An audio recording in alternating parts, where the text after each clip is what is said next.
Hoje nós vamos estudar a carta de Paulo aos Efésios, dando continuidade aí ao nosso estudo sobre as cartas paulinas, sobre as epístolas do apóstolo Paulo. Nós já comentamos a epístola aos Romanos, a epístola aos... obrigado, pastor. A primeira epístola aos Coríntios, a segunda epístola aos Coríntios e a epístola aos Gálatas, e hoje estamos dando continuidade falando sobre a epístola aos Efésios. Bom,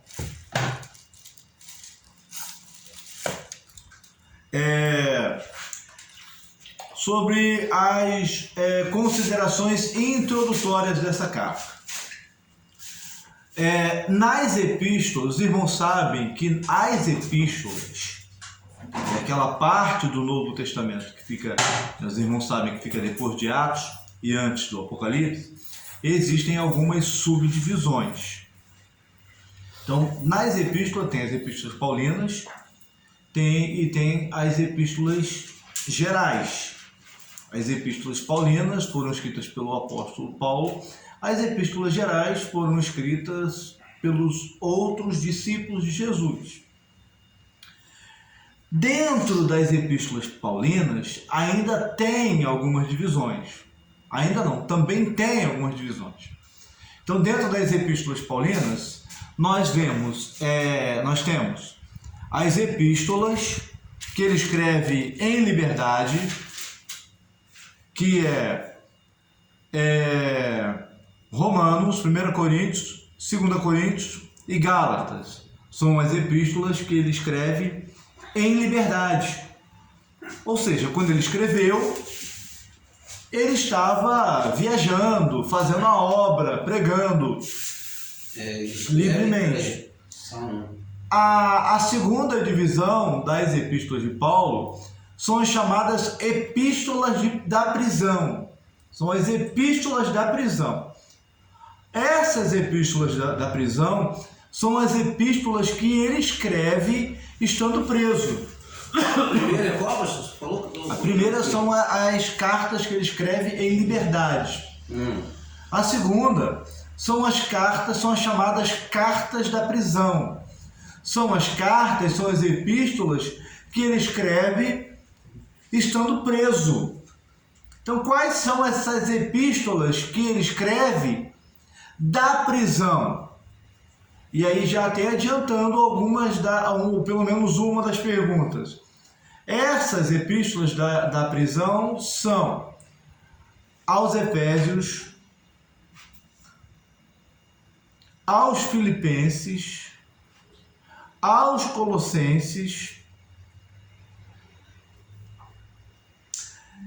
e 2 Timóteo. Essas quatro são as epístolas da prisão, ok? Logicamente, 1 e 2 Tessalonicenses, ele escreve estando em liberdade. E 1 Timóteo, ele também escreve estando em liberdade. A terceira divisão das epístolas paulinas são as chamadas epístolas pastorais. São aquelas epístolas que ele escreve para pastores. E aí a segunda epístola de Timóteo acaba sendo também uma epístola da prisão e também uma epístola pastoral. Então, quais são as epístolas pastorais? As epístolas pastorais são 1 Timóteo, 2 Timóteo e Tito. Provavelmente, ainda não se sabe ao certo, mas provavelmente a epístola a Filemão também poderíamos classificá-la como uma epístola pastoral, uma vez que é uma epístola que ele escreve para Filemão, ele sendo um pastor, orientando uma ovelha, e também, além disso, acredita-se, ou seja, alguns comentaristas dizem que Filemão era um dos pastores, se não me falha a memória, da igreja Na verdade, eu não lembro se era da igreja de Colosso ou se era da igreja de Laodiceia, mas ele também era um dos pastores. Então, por conta disso, acredita-se que Filemão também era uma epístola pastoral, embora nem todos os comentaristas concordem com isso. Primeira Tessalonicenses, segunda Tessalonicenses, ele escreveu em liberdade? Em liberdade também. Primeira e segunda Tessalonicenses ele escreveu também em liberdade. E segunda Tessalonicenses. Primeira Timóteo e primeira e segunda Tessalonicenses. Primeira Timóteo, não. Primeira Timóteo ele escreve em liberdade também. Ué? Mas aqui... Detalhe, Filemão também, eu esqueci de mencionar, Filemão também é uma das epístolas da prisão.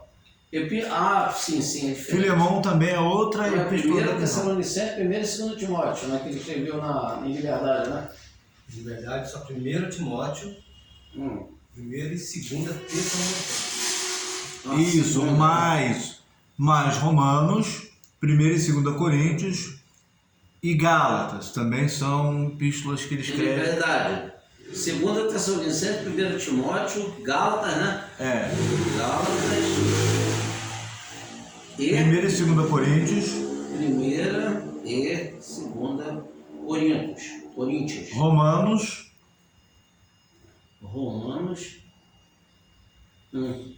Tito também ele escreve em liberdade.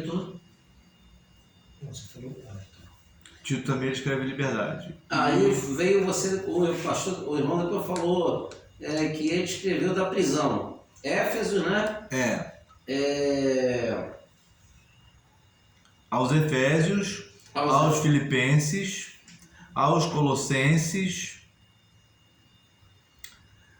2 Timóteo e Filemão. Aos Colossenses, aos Efésios, aos Filipenses, Filipenses, 2 Timóteo e Filemão. Ele chama o Filemão como colaborador. Exatamente.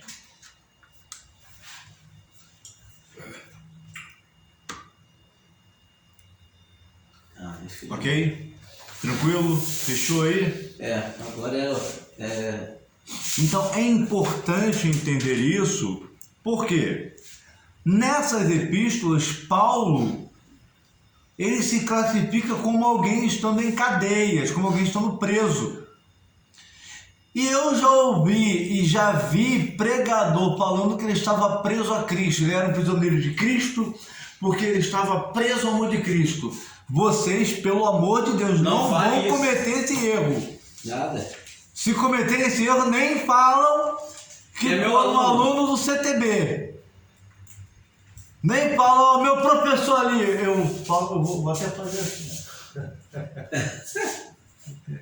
Quem? Professor? Quem? Pelo amor de Deus. Você vai falar isso aí, faltou as aulas todas, isso aí. Isso aí faltou mesmo. Isso aí faltou. Bem agora, prisioneiro de Cristo, Jesus Cristo. Você acha que tem que ir Filemão, hein? Todavia peço-te antes da tua caridade, sendo... Mas ele não fala prisioneiro de Cristo nessa nesse sentido, não. Paulo, o velho, e também agora prisioneiro de Cristo Jesus. Exatamente. Então, ele se auto-intitula como prisioneiro porque ele estava preso, literalmente. Agora aí também tem uma questão. Paulo, ele foi preso, ele teve uma prisão, que ele foi preso, mas ele não ficou muito tempo na prisão, ele ficou mais ou menos uma noite, que foi exatamente em Filipos. Em Filipos ele foi preso, mas ficou apenas uma noite. Foi quando teve terremoto, estava ele e Silas, exatamente, e aí o carcereiro falou, o carcereiro ia se matar, né? A versão do carcereiro. Isso, exatamente. E Paulo fala, crê no Senhor Jesus, será salvo tu e tua casa. Então teve essa prisão. Mas não foi dela que Paulo escreveu essas cartas. Essas cartas. Né? Ou seja, essa não é nem considerada, porque foi só foi só uma noite que eles passaram presos, graças a Deus. De Roma também, né, pastor? Exatamente, exatamente, que eu vou chegar lá. Paulo, ele é preso quando ele retorna da terceira viagem missionária. Ele vai para Jerusalém para levar os alimentos que ele havia arrecadado por causa da fome. Os donativos, né? Exatamente. E aí, ele é aconselhado, aquela mesma história que a gente falou anteriormente, ele é aconselhado por Tiago a ir para o templo para concluir um voto. E quando ele vai ao templo, ele é acusado pelos judeus de introduzir um gentil no templo, que foi... Agora me foge da memória o nome do... Eu sei, mas agora fugiu da memória o nome do gentil. Foi Trófimo. Ele foi acusado de introduzir Trófimo dentro do templo. E na tradição judaica, o templo, ele tem várias, isso está até inclusive na Bíblia, tem vários pátios. Tem um pátio mais exterior que é destinado aos não-judeus que são fiéis, que acreditam e são fiéis a Deus. Os estrangeiros. Exatamente, os estrangeiros. Que residiam junto com os... Eles iam, mas eles ficavam num pátio mais exterior, um pátio mais externo. Tinha um outro pátio destinado aos homens, tinha um pátio destinado às mulheres e tinha um outro pátio mais no interior que era destinado aos homens judeus. Então o apóstolo Paulo, quando ele foi oferecer o voto, os judeus o acusaram de terem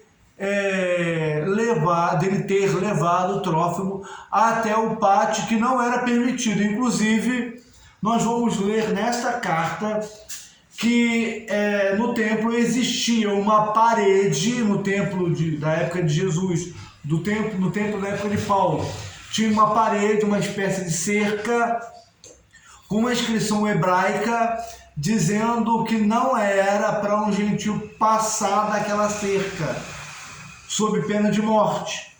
Então o apóstolo Paulo foi acusado de introduzir Trófimo no templo, segundo o Hernandes Dias Lopes, que é um outro comentarista do Novo Testamento, que bem conhecido, né?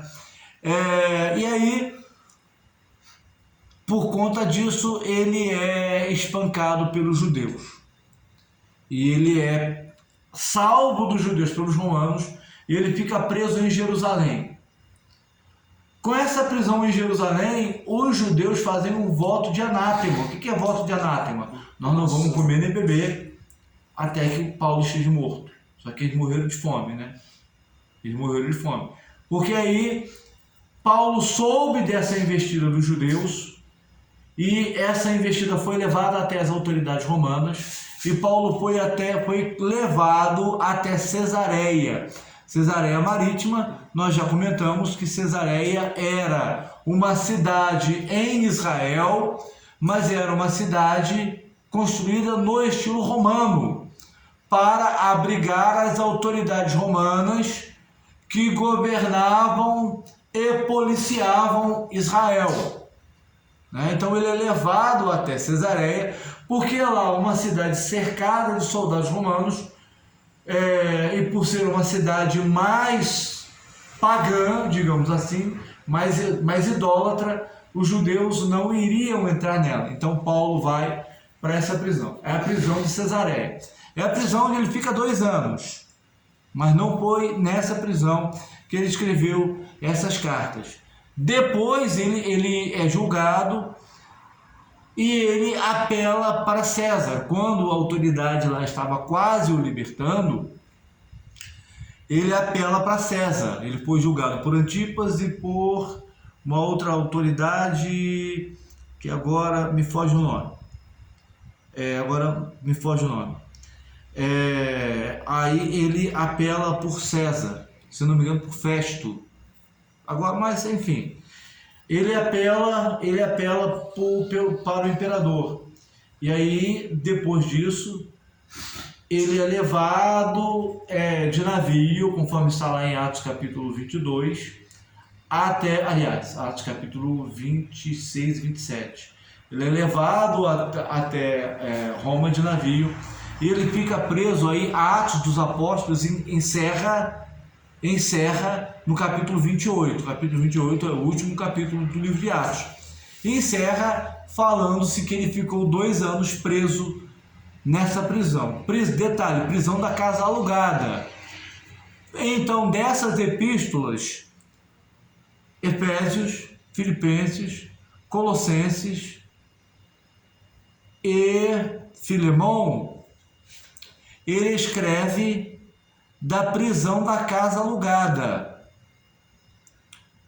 A epístola 2 Timóteo, ele escreve uma outra prisão. Por quê? Depois ele é julgado pelo imperador, ele é julgado perante o imperador Nero, imperador romano, que nessa época já governava, mas ele começou bem, porém, infelizmente, terminou mal. Ele foi julgado por Nero, como foi acusado de cometer um crime religioso, ele foi absolvido. E aí ele foi solto. Isso não está na Bíblia, isso está na história.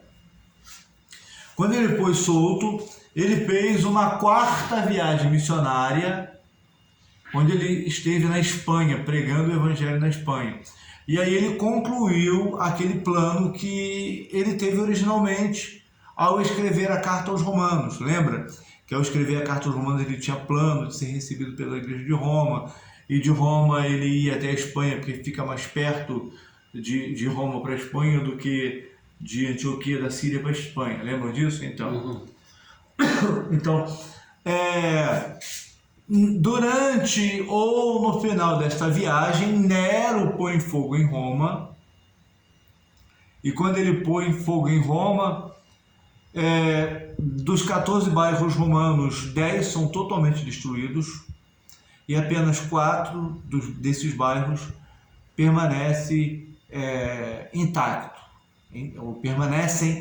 são 4. E a maioria dos moradores destas 4 vilas eram judeus e cristãos. Por conta disso, Nero põe a culpa do incêndio nos cristãos. Os historiadores romanos, eles dizem que quem pôs fogo em Roma foi Nero.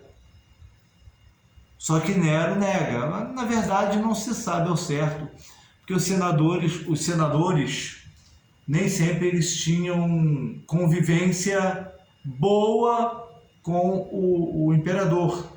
Então, às vezes, eles escreviam fazendo acusações, tá? Mas eu acredito que eles estão certos. Particularmente, acredito que eles estão certos. Então, por conta disso, o apóstolo Paulo ele foi preso agora pela 2ª vez, e nessa prisão já não foi mais prisão da casa alugada, foi a prisão na masmorra romana, uma prisão fria, úmida e suja, que ele passou os últimos meses de sua vida. Essa prisão culminou em sua morte. Desta última prisão, da prisão na masmorra romana, chamada de prisão Mamartine, essa prisão ela é chamada de Mamartine, ele escreveu a sua 2ª e última epístola a Timóteo. Então, em ordem cronológica, a primeira epístola que Paulo escreveu foi 1 Tessalonicenses, segundo a maioria dos comentaristas. E a última epístola que ele escreveu foi a sua 2ª epístola a Timóteo, ok? Segundo alguns comentaristas, segundo alguns especialistas em Novo Testamento, 6 meses após ele escrever a sua 2ª carta a Timóteo, ele é executado, ele é degolado pelas mãos do carrasco. E ele e Pedro são mortos nessa ocasião. Bom, isso a gente explicou só para dividir os contextos das prisões. Então foram 2 prisões. No caso da carta em questão que nós estudamos agora, a carta aos Efésios, ele escreveu da prisão da casa alugada. Era uma prisão domiciliar, mas não era a prisão domiciliar como a gente vê por aí hoje. Era uma prisão domiciliar, mas ele estava acorrentado por 2 soldados romanos. Então, assim, não era aquela liberdade que o pessoal tem hoje nas prisões aí domiciliares que nós vemos aqui no país. No caso, curiosidade, essas correntes, né, ou grilhões, né, sei lá, essas correntes, ela estava acorrentada, mas ele, tipo assim, ele andava pela casa, eu creio eu, né, mas com aquelas correntes, né, ali presa a ele, para ele poder não correr, não poder... Provavelmente, né? Por quê? Porque as casas da época não eram casas grandes. Sim, claro, os homens ricos da época, eles poderiam ter casas grandes. Nós não sabemos com exatidão a condição financeira do apóstolo Paulo nesta época. Sabe-se que ele era rico, mas... o Paulo era rico, né? O apóstolo Paulo era rico, mas não se sabe quais eram as suas condições financeiras nesta época da sua vida. Então, assim, pode ser que ele estava preso numa casa grande, ou pode ser que ele estava preso numa casa menor, digamos, uma casa do tamanho aqui da nossa sala. E a corrente era justamente para ele poder impedir ele de repente, tentar fugir, né? Mais ou menos. Mas ele estava acorrentado a 2 soldados romanos. 2 soldados. 2 soldados romanos. E nessa prisão ele podia receber visitas e podia dar aconselhamento. Agora, pastor, essa corrente, ela não tem um significado, que muitas vezes tem um significado, né? Um significado diferente. Por exemplo, ele estava acorrentado a 2 soldados romanos, né? Não tem um significado, pode acontecer, porque os estudiosos sabem disso, a gente não sabe como é, né? Mas não pode ser acorrentado a 2 soldados, tipo assim, estava sendo vigiado 24 horas, ou ele estava acorrentado mesmo? Acorrentado mesmo. Ele estava acorrentado mesmo. Acorrentado mesmo. É porque é meio estranho, né? Você acorrentado a 2, então tudo que ele tinha que fazer, soldado ia junto. Por aí. Rapaz, Então, tipo assim, ele era considerado uma pessoa de alta, no caso de hoje, alta periculosidade, um cara que, né? Não, naquele tempo não era assim. As regras que a gente tem hoje eram diferentes das regras da época. Sim, mas eu estou dizendo comparando, porque o Nego botou... Comparando hoje, ele estava ali acorrentado para ele não fugir, de alguma forma não fugir. Hoje em dia o camarada, às vezes ele comete um delito, ele tem que ficar preso por conta de riscos de fuga, ele tem que ficar preso em prisão provisória. E aí ele tem que ficar lá para quê? Para não fugir. Então... uns ficam tornozeleira, né, tal, né? Entendeu? É isso. Ou seja, no caso aí, professor, ele era uma pessoa, tipo assim... Como o senhor falou, ele era rico, não sabia o estado... nós não sabemos. Não sabemos, mas ele não tinha prestígio nenhum ali, entendeu? Tipo assim, sim, não, a gente confia nele, sabe que ele não vai fugir, nada disso, né? Ele ficou preso e ficou aí, colocaram, né? Exato. E não tinha nome ali, né? Nenhum, né? Sim, sim. Mas aí, veja bem, ele estava preso, acorrentado a 2 soldados. Entendeu? Mas será que ele não conquistou, pela conduta dele, ele conquistou a confiança dos soldados? É possível, mas aí nós também não podemos dizer, uma vez que nas epístolas de prisão ele não fala. Sim. O que ele fala nas epístolas de prisão é que ele estava acorrentado a 2 soldados romanos, de maneira tal que ele poderia até evangelizar esses soldados romanos. A guarda pretoriana que ele fala que foi ouvida por ela, ou que ela ouviu, era exatamente nessas ocasiões em que ele estava acorrentado. A guarda pretoriana era a guarda de elite, eram os soldados de elite do imperador. Então eram aqueles soldados mais preparados. Então, assim, nessa ocasião em que ele estava acorrentado a eles, que ele tinha uma liberdade de falar do amor de Deus para eles. Ah, sim, sim. Ok, vamos lá então. Primeira pergunta, quem escreveu? Capítulo 1, versículo 1. A gente faz a pergunta sempre ao... mas presbítero Reinaldo, isso aí tá certo, é claro que foi Paulo que escreveu. Não, mas tem que perguntar, para ter certeza, né? Quem escreveu? Não, vamos perguntar e vamos deixar o texto responder. Mas presbítero Reinaldo, o pastor Valdinei já cansou de me falar que foi o apóstolo Paulo que escreveu. Não, calma, vamos perguntar o texto, pastor Valdinei. Paulo, a gente acredita, mas vamos ouvir direto do texto. Capítulo 1, versículo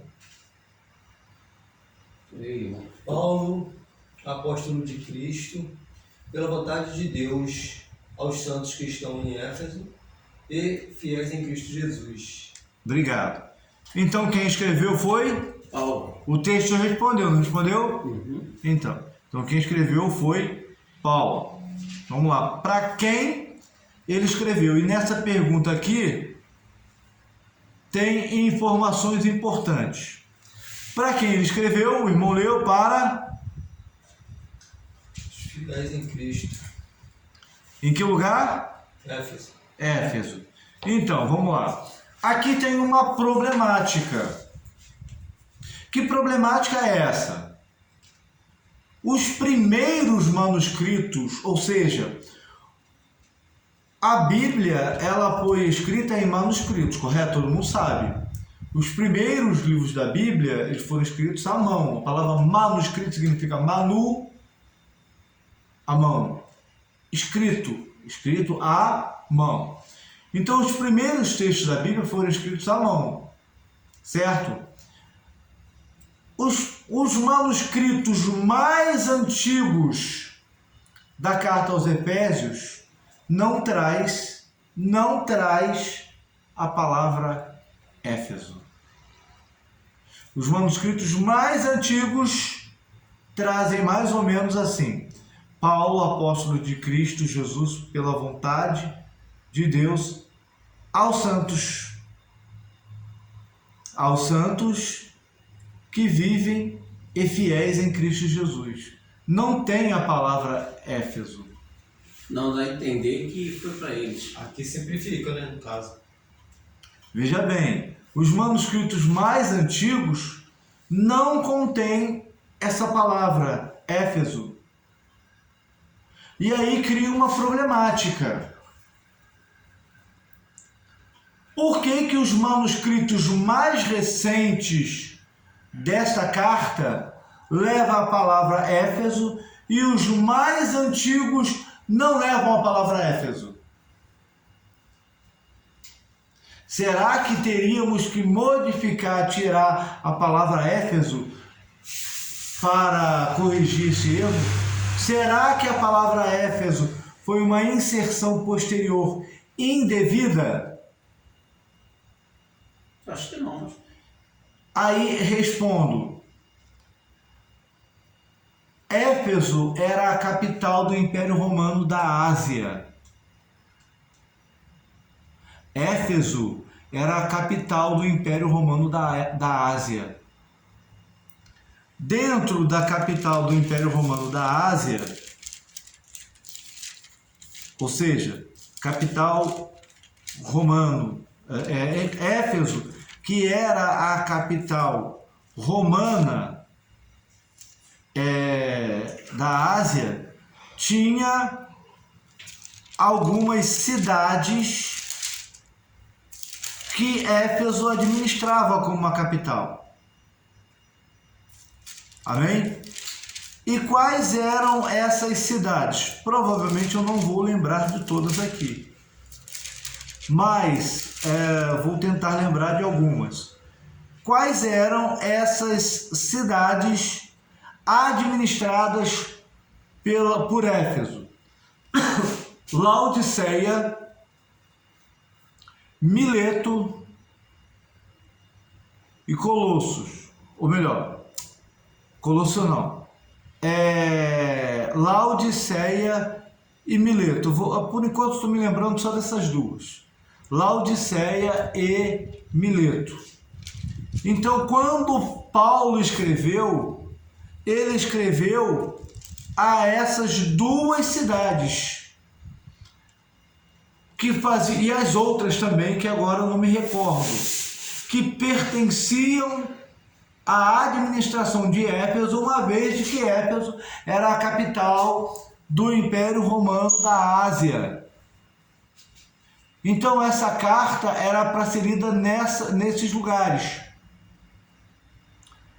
Se os irmãos vão ver que na carta que Paulo escreve aos Colossenses, ele escreve dizendo que esta carta seja lida para os laodicenses e a carta aos laodicenses também seja escrita.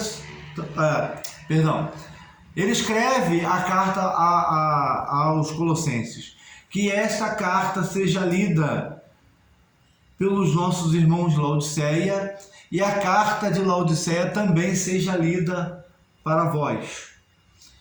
Alguns comentaristas argumentam, defendem que esta carta a Laodiceia era justamente esta carta aos Efésios.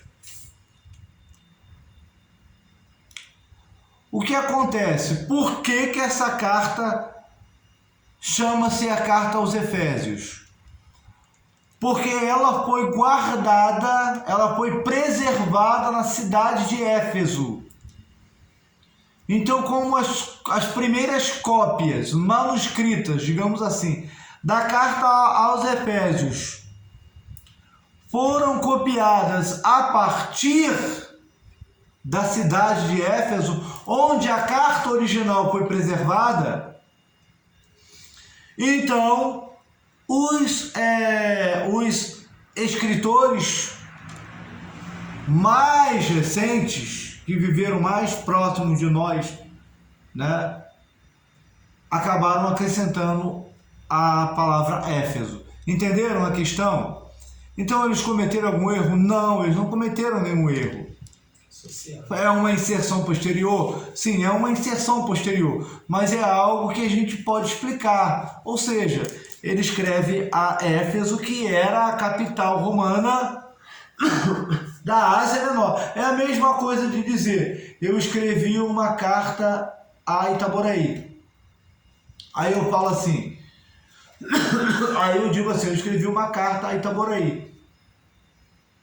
E aí depois eu mesmo digo, eu escrevi uma carta ao Rio de Janeiro. Itaboraí não fica dentro do Rio de Janeiro? Então é basicamente a mesma coisa. Só que a carta que eu escrevi para Itaboraí deve ser lida em Itaboraí, deve ser lida em Niterói, deve ser lida em